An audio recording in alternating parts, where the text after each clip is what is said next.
Ya ana dewa atonya lho. Kaditanya piye jare Satya Bagus. Kok malah kaya Mudin. Ulun le nyipta kleru. Bagus kok. Jaluke bagus. Aku dadi kaya ngono iki piye? Wah, ora bareke. Tenjing. Sepatu Kickers. Wah, diapure. Bature kok sepatune Kickers. Ayo dadake sing nyatane. Ayo ora gantine ora kaya ngono kuwi wujude.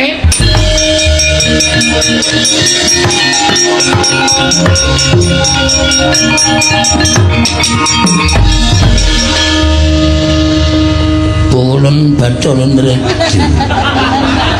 Lungguh kisar inggih bukulun. Kepareng kula ngaturaken sembah sumung keming pangabekti.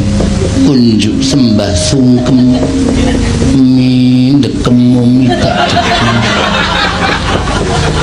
Kita iki dadi apa-apa ora mangan.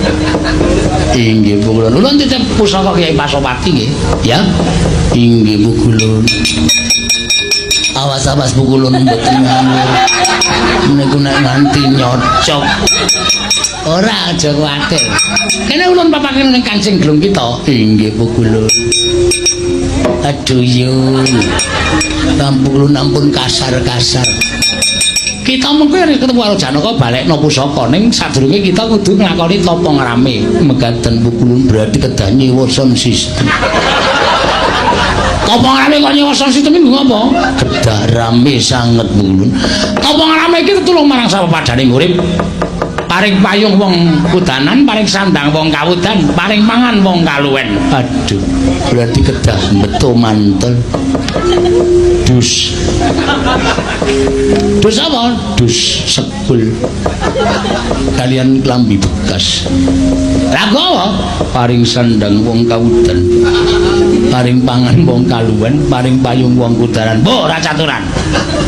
Kita mlaku mangulon bener. Mangke dumugi jalan Bantul bukulun. Kowe iki nek ora sembrono piye to, ha? Nami kula sinten bukulun? Kita bakal ulun paring tenger Bambang Astra Jingga. Astrian apa? Astra